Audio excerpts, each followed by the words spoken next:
everybody, welcome back to the Magnetic Podcast. Super excited today to have Jacklyn Alston on to talk from Haggar. Jacklyn, we're so glad you're here. Would love to just get a quick introduction on who you are and how you got here. My name is Jacklyn. I'm born and bred in Texas. Haggar is based in Dallas, so I work out of our Dallas office most of the time, if not from my home office.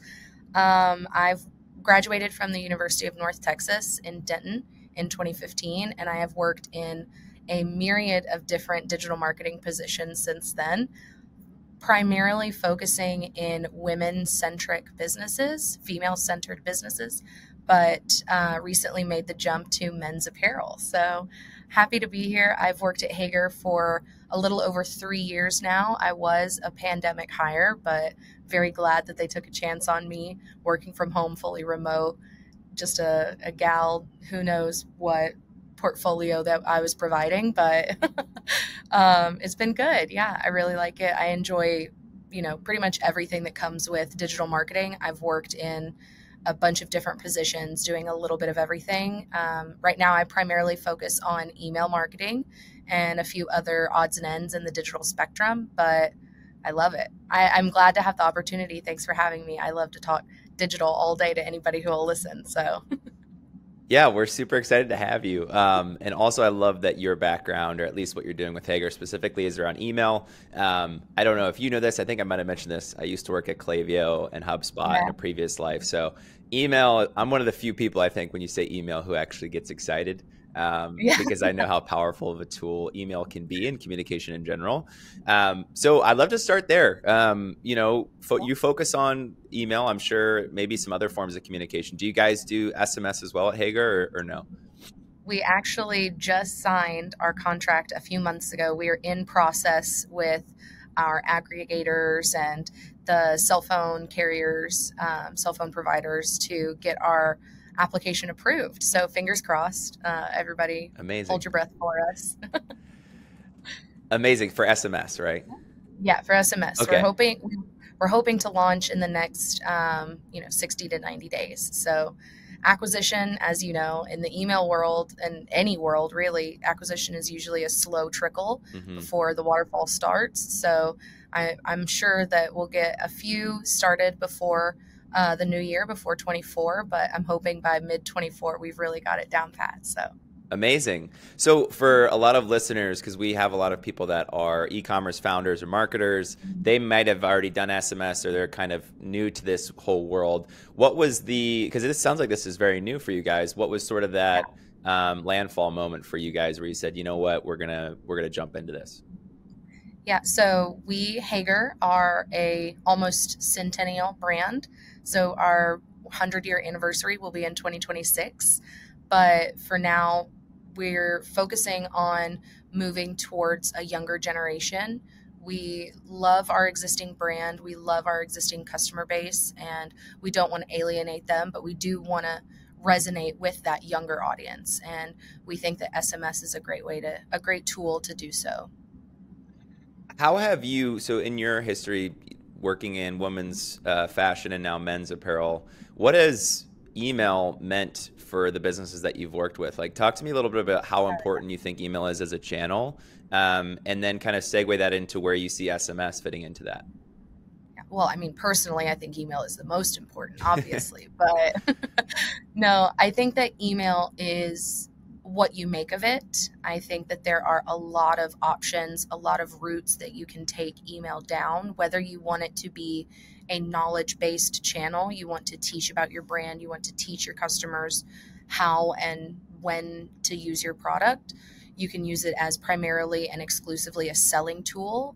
Most people do, most brands and businesses do. That's what it was originally designed for in the e-commerce realm.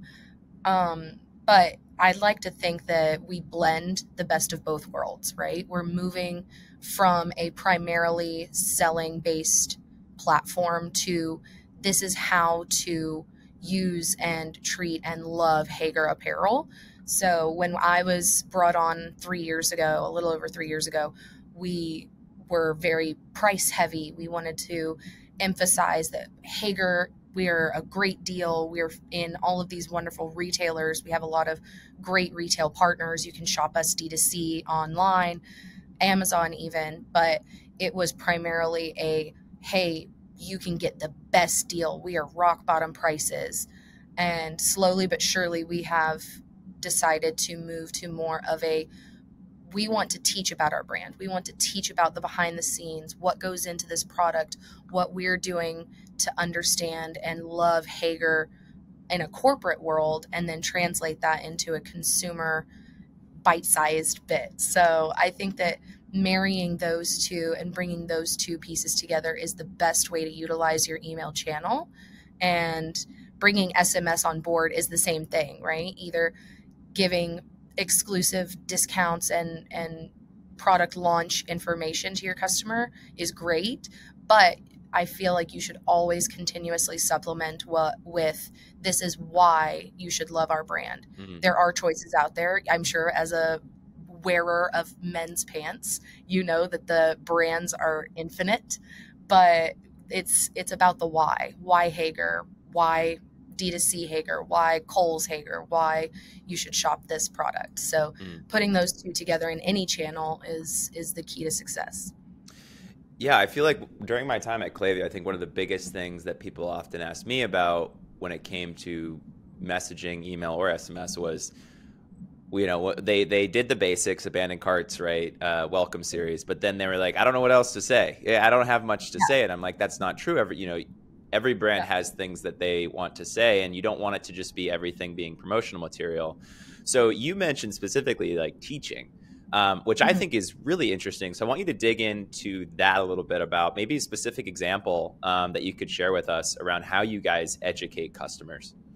For sure. So one of the best examples is we had a product called Life Catchy, and it was a product that we had for many, many moons and had since kind of trickled out of continuation in the retailers, and it may have been an e-commerce exclusive at some point.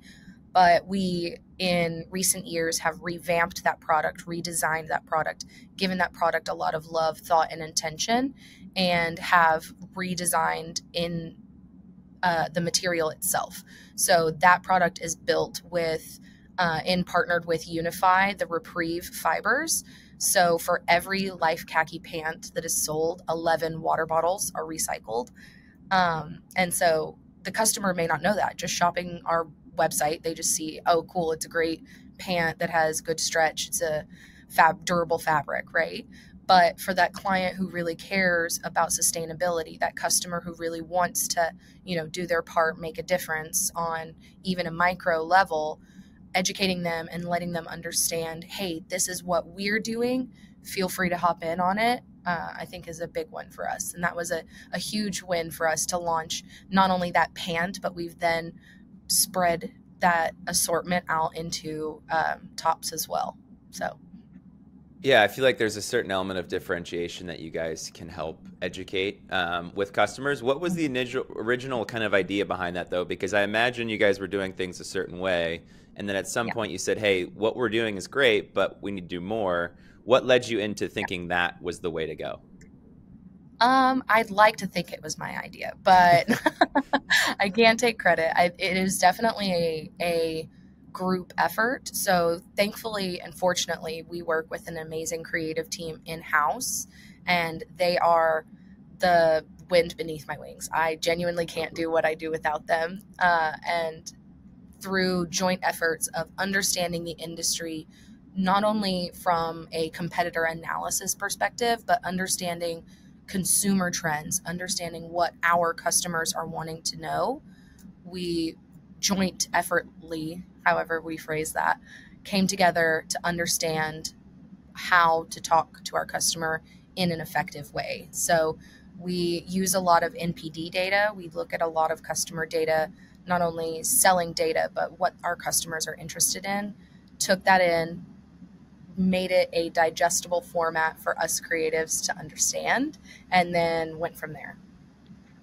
When it comes to crazy ideas, because it sounds like this wasn't too crazy, but it sounds like this was something that you were really passionate about. What do you think is one of the more creative or crazy marketing strategies that you've kind of thought of, or not necessarily even that you've implemented, but something that you've kind of developed, whether it's during your time at Haggar or previously? Yeah, that's a great question.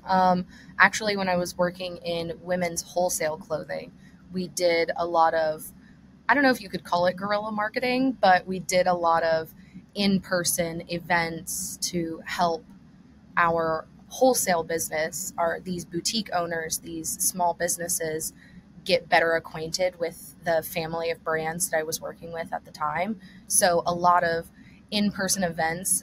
In a former life, I was an event planner, so I got to marry like the two loves of mine, where I get to account for 500 people and work with catering and decor and all of that, and also work on marketing and work with our customers to understand our strategy and our brands and our product. So I've worked a lot of those in-person live events. That's probably my biggest and honestly in the moment craziest marketing strategies. What do you, so I love that your background is in event planning, because I feel like, especially with what we do at Nifty Bridge, we're big believers in creating authentic connection. And the easiest way to do that sometimes is through just meeting with people.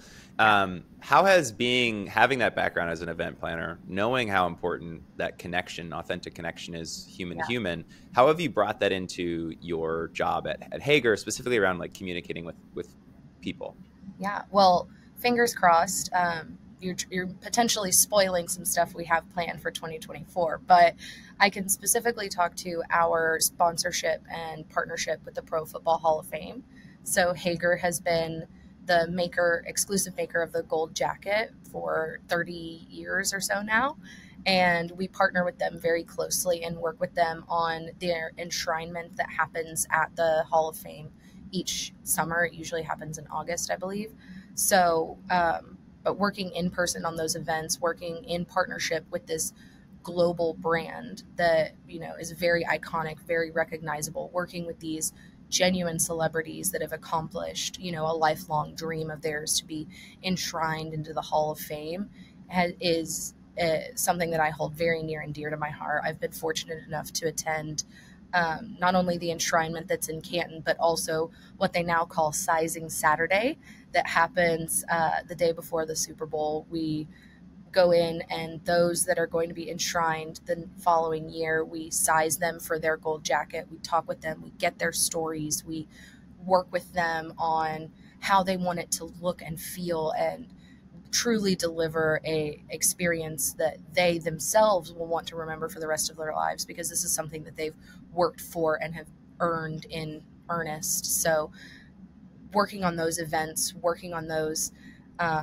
platforms, stages, quite literal stages, has been a gift to me. We actually just had a meeting a few weeks ago, and I got to see again Calvin Johnson, Megatron from the Detroit Lions. I'm a huge Lions fan, so my heart rate, I looked at my Apple Watch, it was at like 150. I was like, oh my gosh, it's so exciting. But it really is, even if it wasn't on a celebrity level, working on events like that is a passion that I hold near and dear. So hopefully in 24, we'll get to continue some of those amazing events in association with the Pro Football Hall of Fame, and then maybe not, maybe some stuff that we'll take in-house. So I love that. I think that experience that you guys are cultivating for a very small amount of individuals, I think that you guys can take that and bring it to maybe more customers, eventually, where it's not just, hey, I'm not sure how many people go into the Pro Football Hall of Fame, but maybe that's like eight or nine people a year. Maybe you guys can cultivate some sort of experience like that for customers around the country.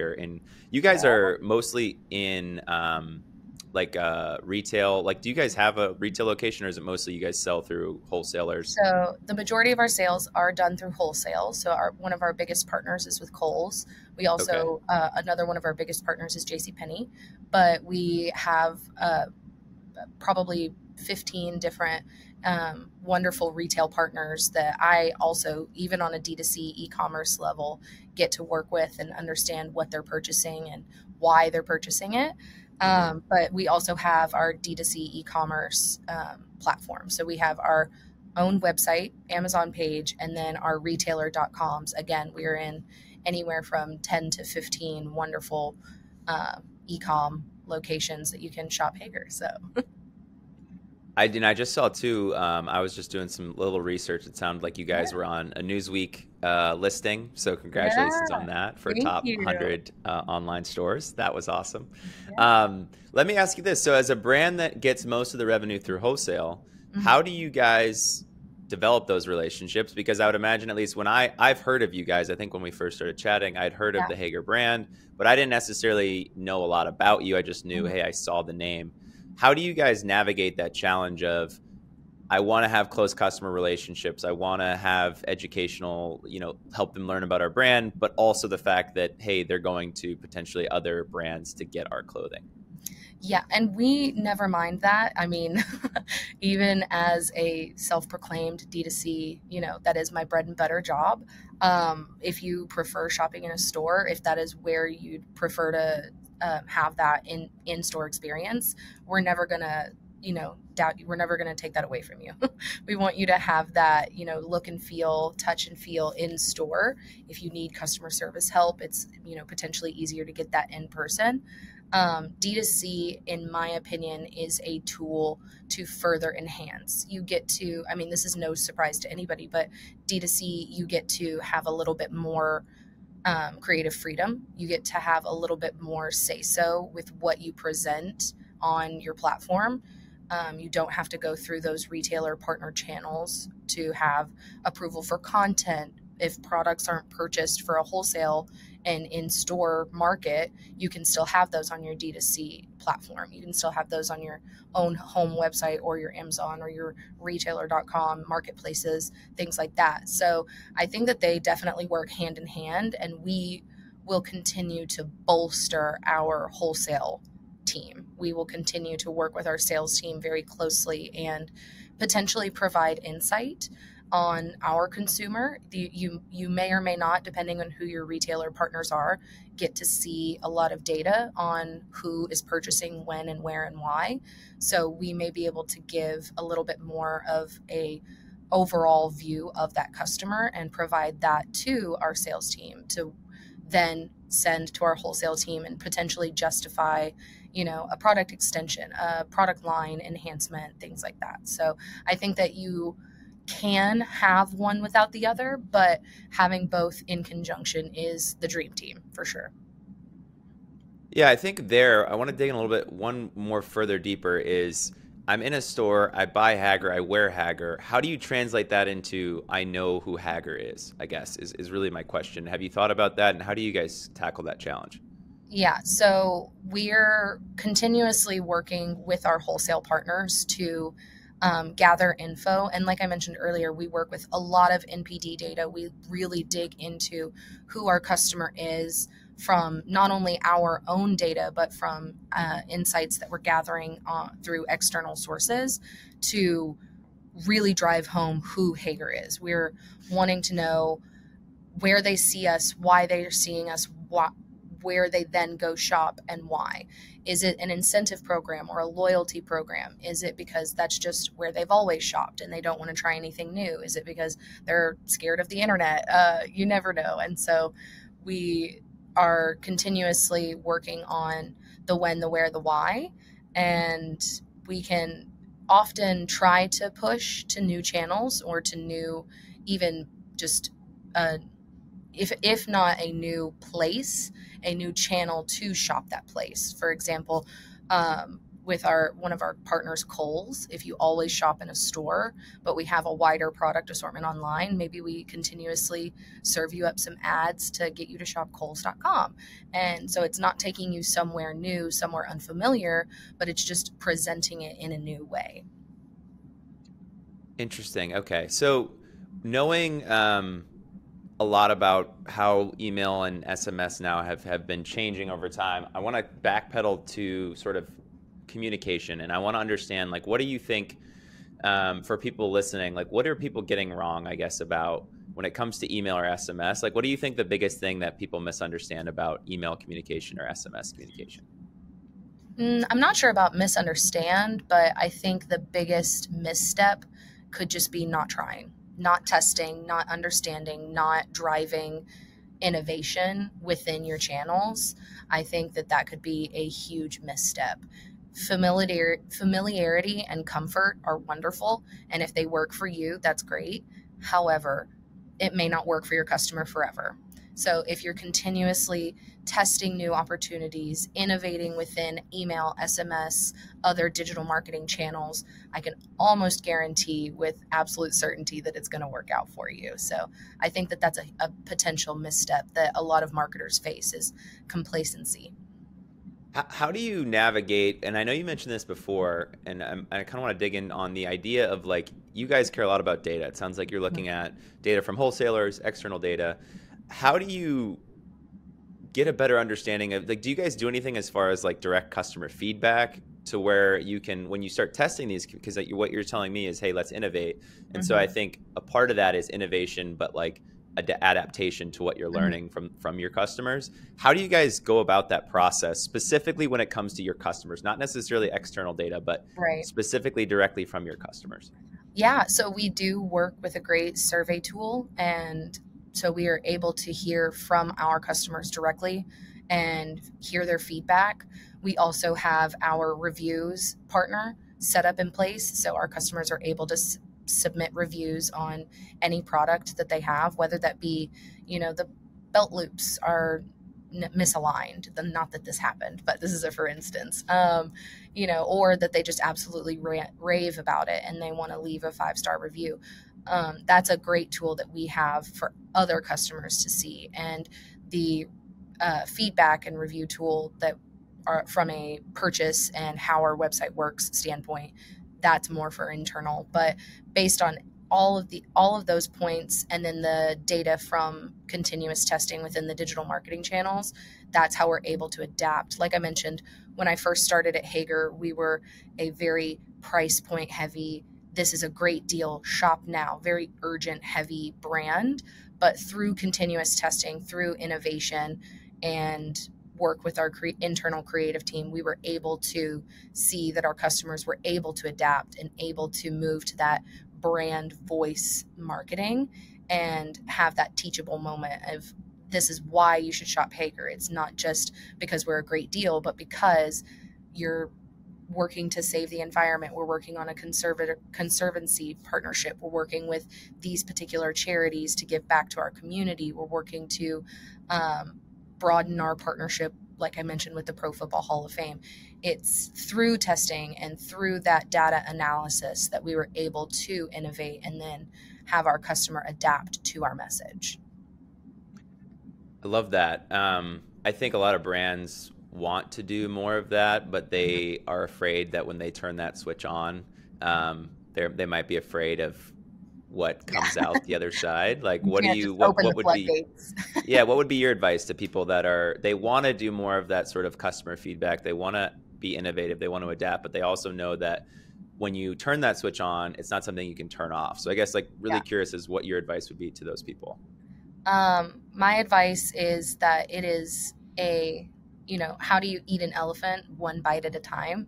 You can continuously have a control group and have that your bread and butter, your steady source of whether it be revenue, engagement, whatever your measurement tool is, but have that small set of testing and driving new ways for them to interact with your brand. It's not as scary as it sounds, and it doesn't take, surprisingly, as much resources as you would think. It is a necessity in today's landscape, in today's digital marketing world. And I think that even if it's one person doing one thing, that is still a actionable item that should be, celebrated. I love that. What are some companies that you think, we've talked about marketing, communication, email, and SMS. Are there any companies that you think of that are like crushing at this? Like besides obviously Haggar, like what brands are you looking up to or looking for inspiration from? Yeah. Honestly, in my personal realm, I continuously look at Ulta Beauty.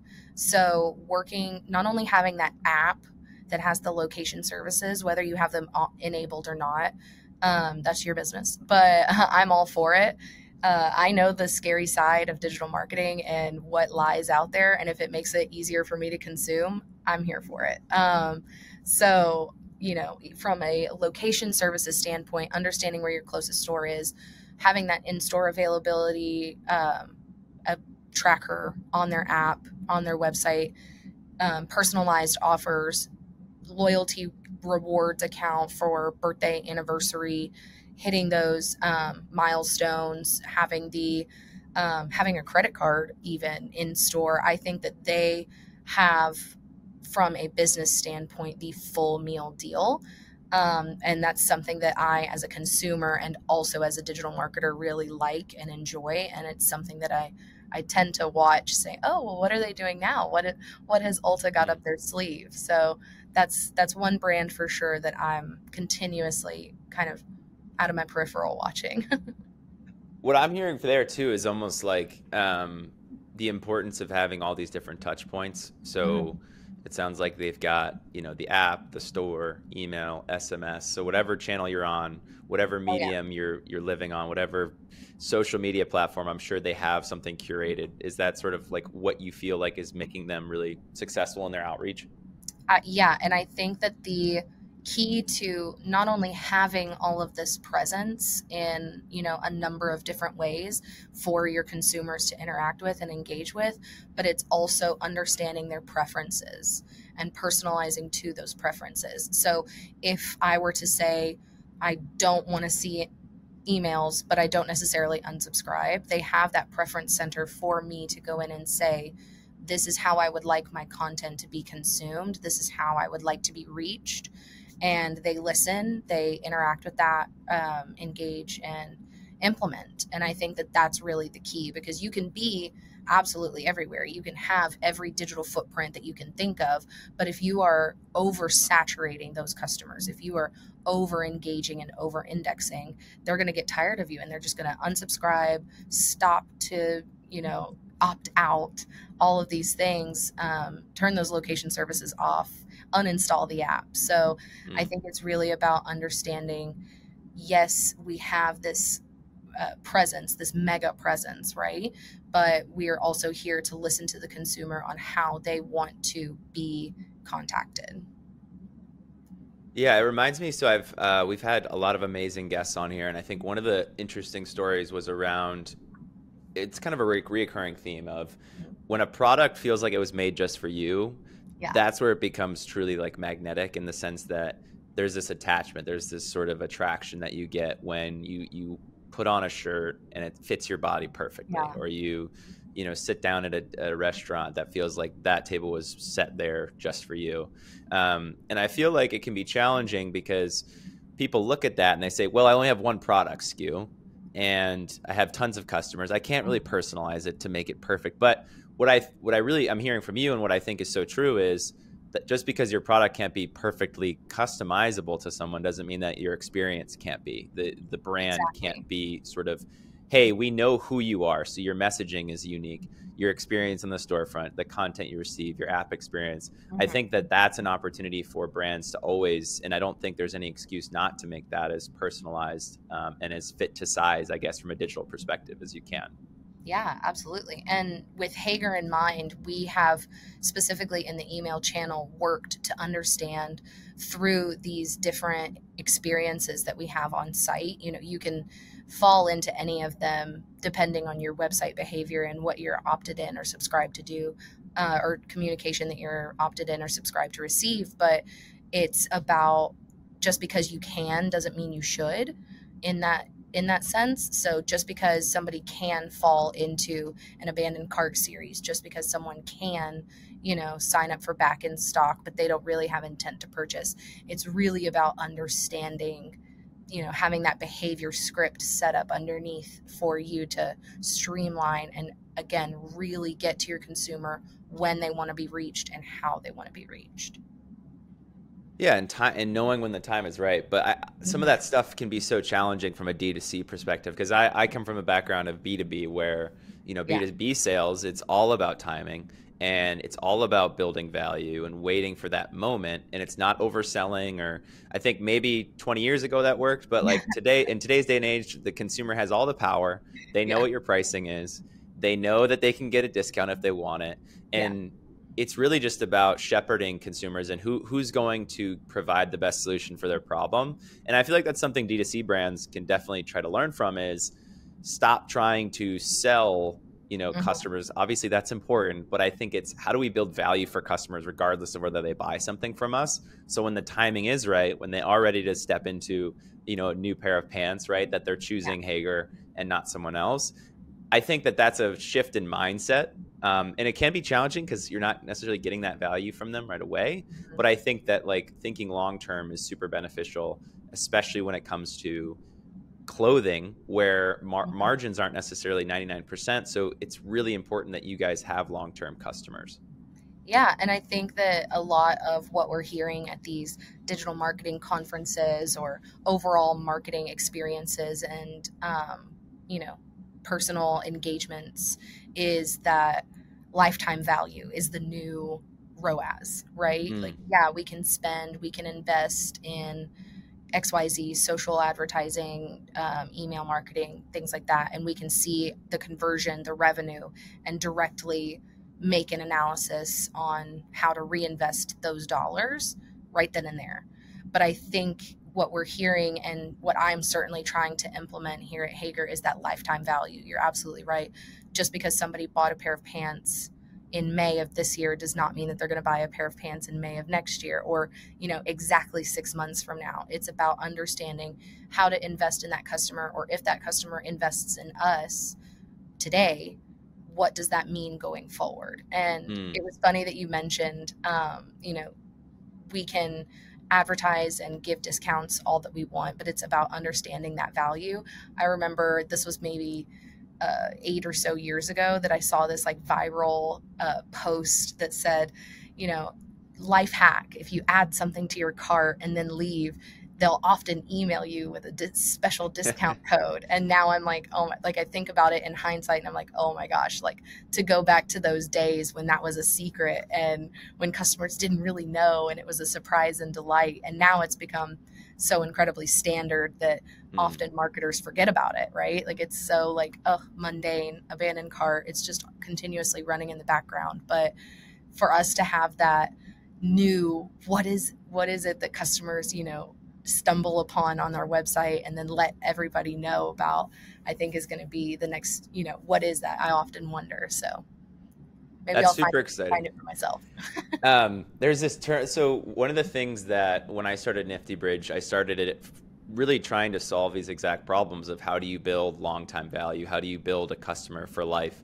And there's so many things that like I won't go into there today. But one of the key points I think that I've really settled in on is this idea that in the past, we've always expected there to be an exchange that isn't really mutually beneficial. So we say to a customer, hey, we're going to give you 10% off in an exchange. We want you to be with us forever, right? And it feels very transactional. It feels very one-sided. And when you think about in life, where does that ever happen where the expectation, like I'm a friend and I say, hey, here's a cookie, you're my friend for life. Like that's just not how it works.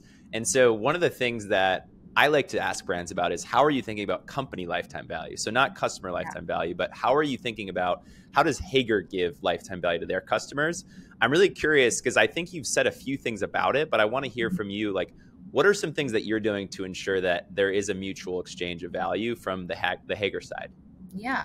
So like I mentioned early on in the session, Haggar is almost a centennial brand. So we're about to hit our 100-year anniversary. And I hope that there's going to be a big party and it's going to be a blowout smash. But hopefully in Dallas. more importantly, right.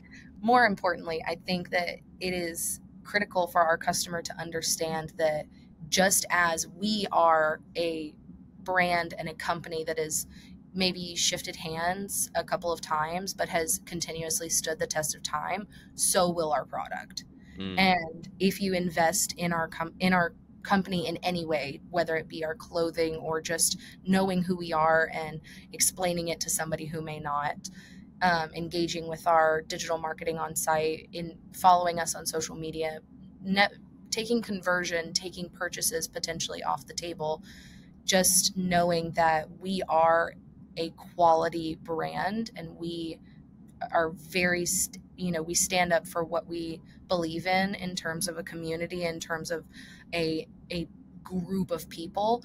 I feel like our Dallas office is very close knit, and I know faces, I know names. I can tell you, oh, that person works in this department. We often cross paths, cross function on projects or tasks, but it is the face behind the brand may not be a singular person as some of our competitors are. We don't necessarily have, these global partnerships, joint ventures with other brands or businesses or celebrities, but we are a quality person, and we hope that you enjoy what we put out there. I think that that's what we want to have our customer learn about us, however we can tell them that message, however they stumble across that message.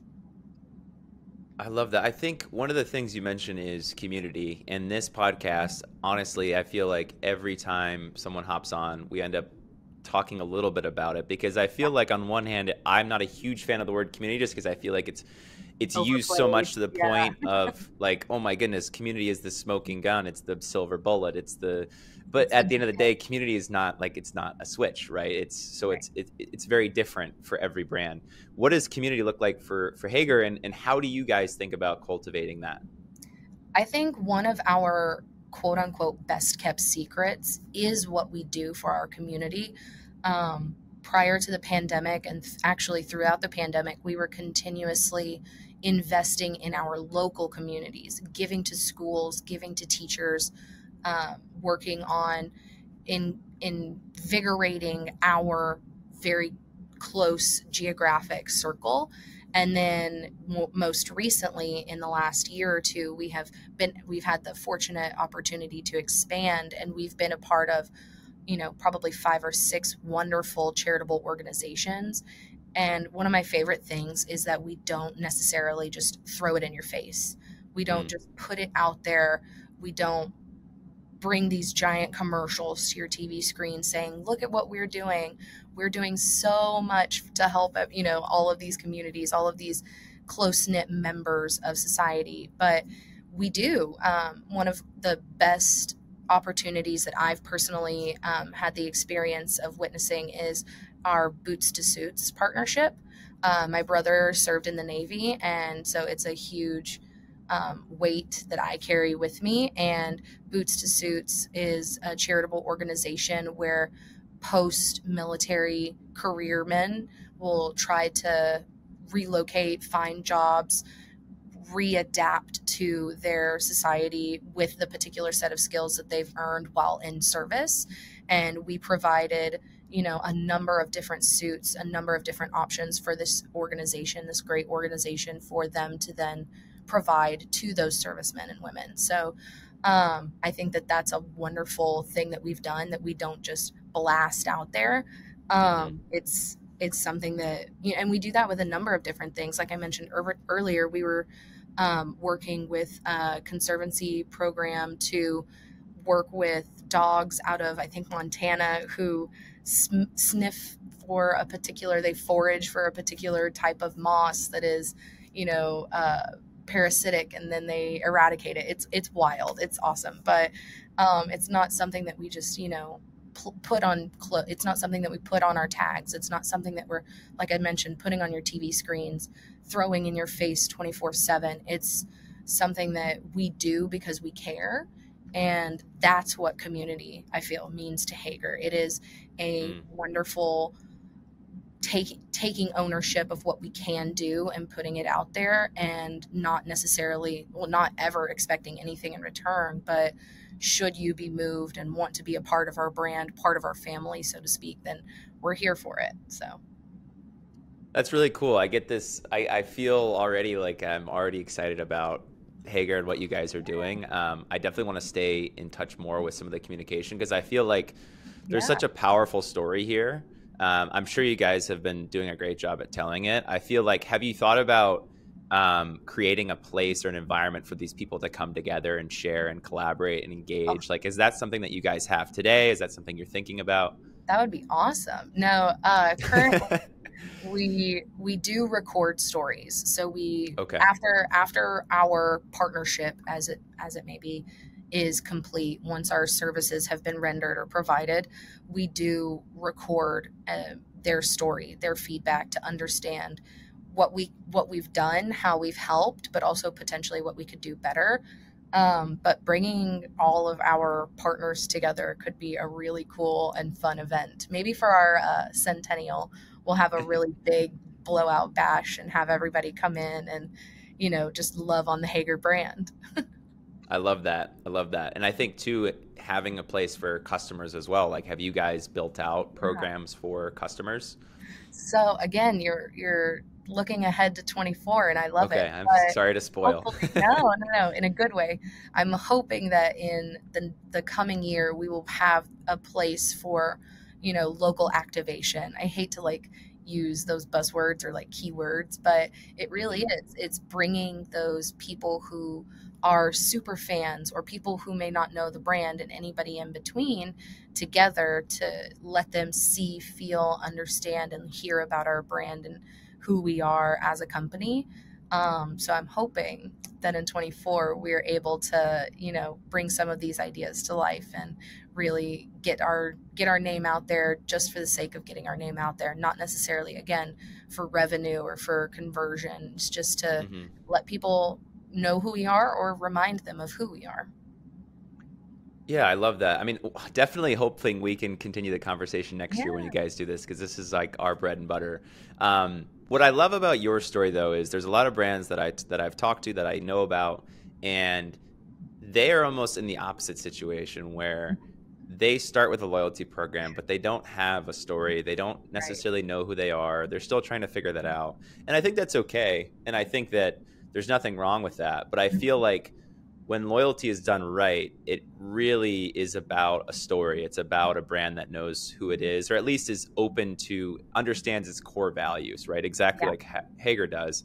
And you're inviting people into that world and saying, hey, this is who we are. If you're similar or you want to be on the ride with us, let's do it. And that's where I've seen loyalty programs. I don't necessarily like using the word loyalty programs, yeah, but that's where I've seen them have success. And that's where I see community get built. Where I see people do loyalty wrong is when they're a brand that doesn't necessarily stand for anything. They don't necessarily have a story. And then they invite people in, and it doesn't necessarily, there's not a connection, right? This right, podcast is magnetic. And the whole point of magnets is that you're doing something that is attractive, but in a way that's almost, it's different, and it's meant to be different. right. Hager has a philosophy that not every brand would agree with, right? And I think that's what makes it magnetic. So I love that story, and I think definitely from brands listening, I think there's, if you're on either of those ends, you kind of know, hey, if I'm on this end, I need to figure out who are we, so then I can invite people in, right? And on this Right. end, if we know who we are, well, let's let people come in and share it and grow Yeah. with us, and take more ownership. So I think that's amazing. Thank, Um, I, thank you. I want to ask though, maybe a question for people that don't necessarily know what their brand is, or they're still trying to figure that out. What advice would you have for them? Like, how do you get there as a brand? I think that it is Hopefully not critical. 100 years. Sorry to Yeah. cut you off, but assuming it doesn't take them Yeah, yeah, 100 yeah. years, how would I you was gonna recommend? say, like to your point a minute ago, I mean, you can't be a brand who's been around for 100 years without knowing who you are and without telling your Mm, story. So I think for us in the current age, it's so much easier, right? Because we have this groundwork and the first and second stories built for us. All we have to do is put the roof on. So it's much easier. And I can't say, oh, it's all us. We're able to do what we do because we're the ones driving it. Like, no, somebody has definitely put in a lot of work before me. So yeah, so outside of a 100-year-old brand, if you're just starting or have started in recent months, years, it's absolutely critical to know who you are, because there's a reason you started your business. There's a reason that you started doing what you did, why you built the product that you did. You just need to tell it. You need to work with the right resources and understand and translate that into a consumer based platform. Those that have, to your point, loyalty programs before they know who they are, that I don't think is the right word, loyalty. I think that that's just another way to incentivize, right? That's an incentive program, not a loyalty program. So understanding who you are, why you built this product, why you sell what you sell is the real key. And if you don't know yet, figure it out, find out, write it down, have somebody ask you deep incentive, or deep internal questions for you to know why you did what you did, and then send it out there and see who picks up on it. And then that's your loyalty. I'm reminded of, this is more personal, but I was talking to a friend of mine, and he was trying to figure out what his next steps were in life in general. And he was told some advice that I thought was really interesting and really, really good. And he said, call your 3 closest friends, and ask them, if you came to me, like, what would you come to me for? Like, if you needed something, like, what would you come to me for? And so he did that, and they all kind of said the same thing. They said, I come to you when I need uplifting, when I need encouragement. You're someone that can make me feel like I'm on top of the world. And so he knew that, because he didn't necessarily, we don't know what our gifts are sometimes. Right. And so I think you ask your closest friends, you say, hey, what is it? And now he knows, hey, this is what I and it resonated with him. I feel like, hey, brands can do that, right? Like, if you don't necessarily know what you stand for, what your gifts are, or what makes you so special, I would hope that you have an idea. But hey, what an even better way to ask your best customers. Go to your top 3 customers and say, hey, why do you come to us time and time again? You're spending $1,000 a year on us. Like, what is it? What is it that makes you so pumped about our brand? And maybe there's some insight there. So I think hopefully it's more than just convenience or something like that. Hopefully they don't say, hopefully they don't say, because I forgot to turn the subscription off. You know? But assuming they don't forget to turn the subscription off, I'm sure there's maybe some insight there. There's got to be something in there.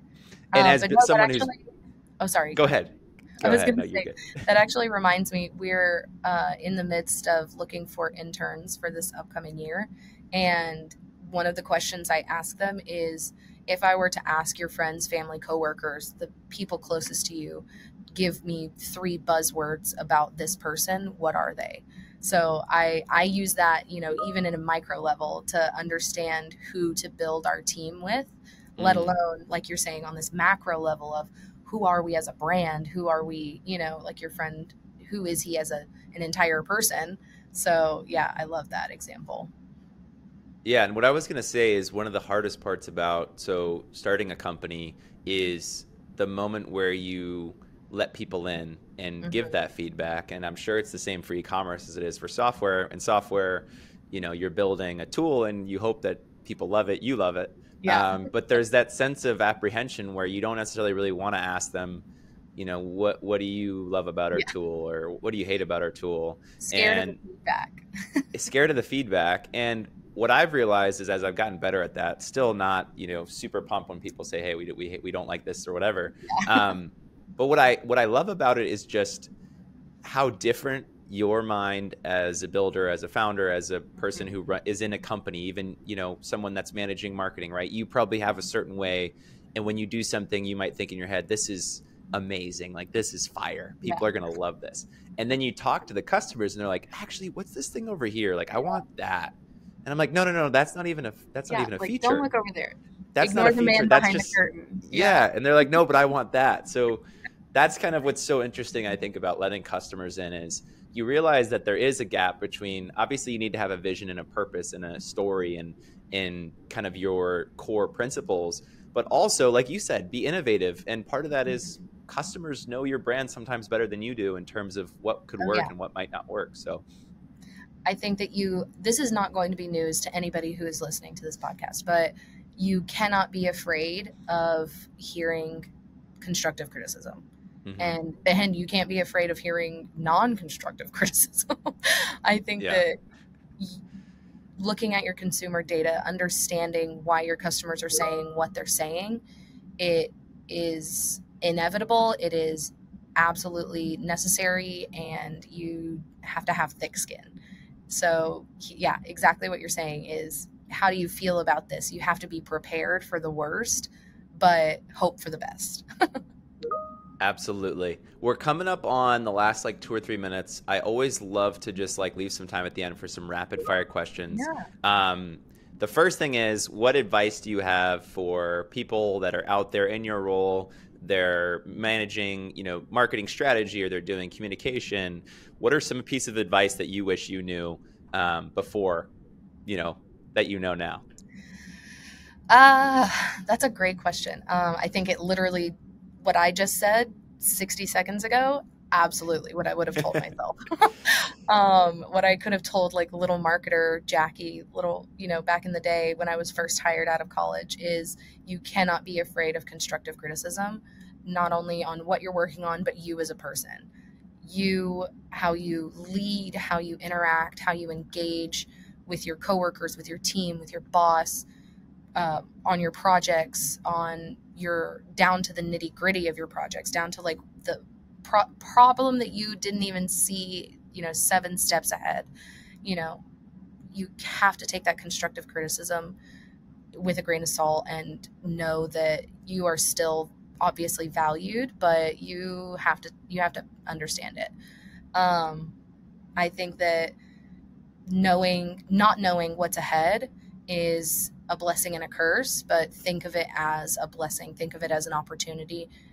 Like I mentioned, I'm a pandemic hire for Haggar. So I started in the late 2020. I unfortunately was downsized I was in a position that, a bunch of people were, especially in our world. A lot of people may not have been, have that, spending that they may have today or may have had prior to the pandemic. And e-commerce was on a, downhill slide depending on your industry. So I will say, not knowing what's ahead, don't think of it as this like, abyss. Don't think of it as this black hole. Think of it as anything you want it to be. It can be, a number of different things, and treat it like it is a wonderful opportunity to do anything that you want to do.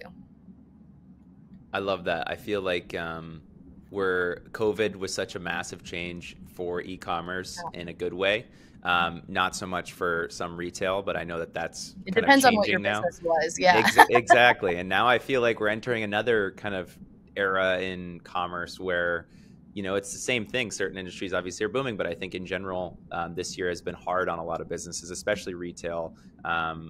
Things like I know Allbirds, and there's a few Yeah. brands that I know like haven't been doing well. So I think that whenever you have transitory periods or periods where things are changing, we're going back to the beginning of this conversation, which is that's why as a brand, innovation is so important. Having Absolutely. your customers know who you are, connect with who you are, because when these changes come, right, the people that love what you do, they're not going anywhere. Yeah. So I'm excited for Hager, and I'm also super excited for your 100 year and for the next 100 years. Thanks. Well, I'm sure the brand will be here long after Absolutely. you and you are here. So I feel like if we made it this far, we're just going to stand the test of time, continue to grow, continue to innovate, and we'll be here for pretty much forever. So, awesome. Well, maybe we'll have you back on post 100. oh, We'll see how thanks. things are going. Yeah, So, first of all, Jackie, want to thank you so much for hopping on. This has been an awesome episode. I love what you guys are of doing at course. Hager. I'm excited to see the rollout of the SMS. I'm excited to Yeah, see this party that's down the street from me that I'm going to get invited to. of course. And then I'm also excited to hear about loyalty efforts next year. Would love to be a part in any way. So thank you so much for being here. Do you have any, for people that want to get in touch with Hager or stay in touch with what you guys are doing, Yeah. what should they do? Absolutely. So one of my favorite like secrets about Hager is following us on LinkedIn. It is awesome, and our PR team. That sounds very cold, but our PR team does an amazing job of, you know, letting people know about our brand and the amazing efforts that we're doing. But also, we as a team post about Hager all the time because it's genuinely an amazing place to work. So feel free to, just search Hager and see what comes up, engage, and keep an eye on us. And yeah, like you mentioned, in our centennial, we'll have even more content to post. So definitely check us out on LinkedIn for sure. Amazing. Thanks so much, Jackie. Appreciate Yeah, your thank you, time. Jared. It was nice to have this platform to talk about Hager. I love it.